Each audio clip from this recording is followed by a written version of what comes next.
किस्से सुन ही रहे हैं। आज के इस लेक्चर में हम एक और ऐसा ही किस्सा जानेंगे और सबसे इंपॉर्टेंट आज के लेक्चर में ये है कि नॉर्थ इंडिया में स्पेशली फ्लडिंग क्यों होती है, बाढ़ क्यों आती है, उसके क्या कारण हैं जो कि आपके एग्जाम में भी पूछे जा सकते हैं। ये इस पर जो है अच्छे से और अलग से ध्यान दिया जाएगा आज के सेशन में। तो आइए शुरू करते हैं। मेरा नाम पिंकी है और मैं आप सभी का बहुत बहुत स्वागत करती हूं।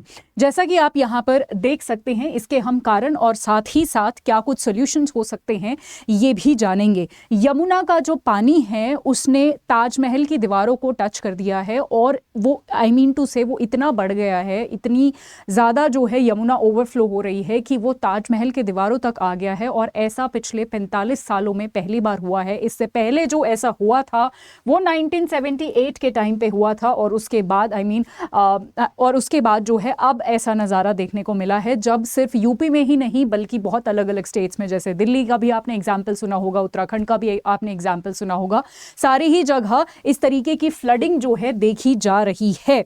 ठीक है, सो ये आप यहाँ पर देख सकते हैं कि कहाँ पर अलग अलग जो है कितना पानी जो है अलग अलग यहाँ पर आया है। उसके साथ साथ यहाँ पर कुछ बैरेजेस हैं जिनको रिलीज़ कर दिया गया था। 2 बैरेजेस के नाम यहाँ पर लिखे हुए हैं जिनको रिलीज़ कर दिया गया था, जिससे ये प्रॉब्लम देखने को मिली है।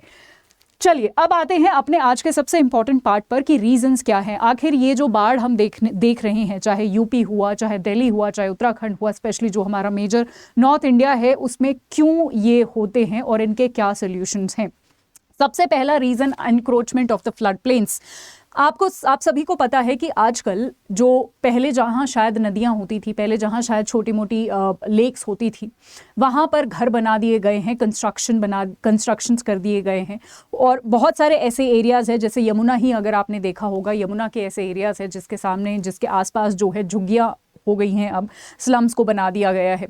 सो इनकी वजह से बहुत सारी प्रॉब्लम्स होती हैं। पहली प्रॉब्लम है कि सारी जगह आपको अब कंक्रीट देखने को मिलेगा। जो वो नेचुरल रिसोर्सेज थे, चाहे आपका पानी वाला एरिया हो, चाहे आपका जहाँ पर पेड़ लगे हों, वो वाले एरियाज हो, उनको कहीं ना कहीं समाप्त कर दिया जा रहा है, जिसकी वजह से जो एब्जॉर्प्शन होता था पानी का, ठीक है, वो नहीं हो पा रहा है। कंक्रीट नहीं कर पाता है, जो कंक्रीट का जो मटीरियल होता है वो नहीं कर पाता है। दूसरा, ये जो स्लम्स बना दिए गए हैं, पानी के आसपास जो स्लम्स बना दिए गए हैं, ये आपको पता है बहुत कूड़ा कचरा होता है जहाँ पर भी स्लम्स होते हैं। बहुत सारे पॉलिथिन्स आपको देखने को मिले होंगे, जो कि कहीं ना कहीं आपके ड्रेनेज सिस्टम को का एक बहुत बड़ा ब्लॉकेज का कारण होते हैं, जिससे पानी इकट्ठा होता है। दूसरा रीजन है सिल्ट एक्यूमुलेशन, जो मैंने अभी आपको बताया कि इस तरीके से जो है सिल्ट हो गया, कंक्रीट हो गया, ये सारी चीज़ें एक्यूमुलेट होती जा रही हैं, जो कि पानी को एब्जॉर्ब नहीं करती हैं और वो पानी आपको ऊपर ही दिखाई देता है। तो कहीं ना कहीं ये 2 रीजन है। उसके साथ साथ एक और बड़ा रीजन है कि बहुत सारे, ये तो एग्जैक्टली दिल्ली का एग्जाम्पल दिया हुआ है, बट इसके अलावा भी अगर आप देखो तो किस तरीके से गलत प्लानिंग के तहत इस तरीके से कंस्ट्रक्शन वर्क किया जा रहा है, जिससे जो आपका जो पानी है वो अच्छे से नहीं सही डायरेक्शन में जा रहा है। जैसे अगर मैं दिल्ली की भी बात करूं तो मोर देन 20 ब्रिजेस जो हैं वो बना दिए गए हैं 20-22 किलोमीटर के आसपास ही, जिसकी वजह से जो सिल्ट है यहाँ पर उसका डिपोजिशन बहुत ज़्यादा रिवर बेड के आसपास यहाँ पर देखने को मिल रहा है। उसके साथ साथ narrowing of the natural drainage system, जैसा कि मैंने बोला, जो नेचुरली ड्रेनेज सिस्टम हमारा होता है, चाहे वो हमारा कोई भी लेक हो गया या कोई भी ऐसी सारी चीज़ें हो गई, उनको कहीं ना कहीं समाप्त किया जा रहा है ये कंस्ट्रक्शन के चक्कर में।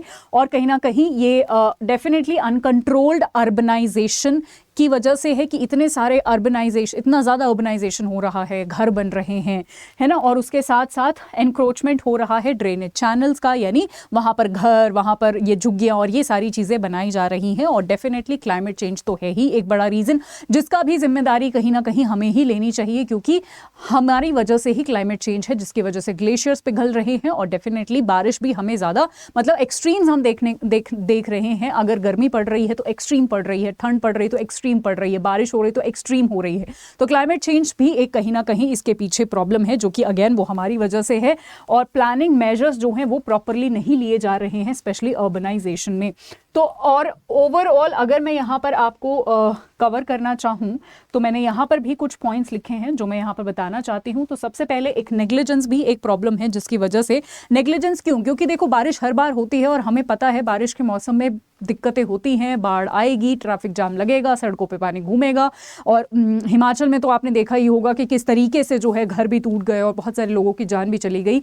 तो कहीं ना कहीं, और ये हर साल होता है, फिर भी हमारे जो भी कंसर्न अथॉरिटीज़ हैं वो कुछ नहीं करते। तो कहीं ना कहीं एक नेग्लिजेंस सबसे बड़ा प्रॉब्लम है। क्लाइमेट चेंज हम सभी को पता है, हम फेस कर रहे हैं। अनप्लान डेवलपमेंट जो हो रहा है, जो सिटीज़ को, घरों को, स्लम्स को बनाया जा रहा है बिना प्लानिंग के, ये भी एक सबसे बड़ा प्रॉब्लम है। इसका जो एक सोल्यूशन है वो भी, आप बहुत सारी ऐसी सिटीज़ हैं, वियतनाम एक ऐसी सिटी है जहां पर बहुत ज़्यादा बारिश होती है बट फिर भी वहां पर प्लानिंग है, क्योंकि तो कहीं ना कहीं आप बोल सकते हो कि बेसिकली प्लानिंग के तहत वहां पर किया जाता है। तो ये फ्लड जैसे सिचुएशन वहां पर नहीं देखने को मिलती। कंक्रीट यानी जो भी नेचुरल ड्रेनेज है उसको खत्म कर दिया गया है और कंक्रीट के घर बन रहे हैं, रोड्स बन रहे हैं, जिसकी वजह से पानी का एब्जॉर्प्शन और ड्रेनेज जो है उसका अच्छे से नहीं हो रहा है। नेक्स्ट, डिफॉरेस्टेशन, क्योंकि आपको पता है जो बड़े बड़े पेड़ होते हैं उनकी जो जड़ें होती हैं वो पानी को सोख लेती हैं। इनफैक्ट ग्राउंड वाटर भी होता है उसको भी रिचार्ज करती हैं और उसको रिफ्रेश कर देती है। अगर वो पानी गंदा भी हो गया हो तो इस तरीके से रूट्स के थ्रू जब वो जाता है तो वो फ्रेश हो जाता है ग्राउंड वाटर। तो डिफॉरेस्टेशन की वजह से ना तो वो एब्जॉर्प्शन हो रहा है, ना ग्राउंड वाटर रिचार्ज हो रहा है, कुछ भी नहीं हो रहा, सिर्फ और सिर्फ प्रॉब्लम्स हो रही हैं।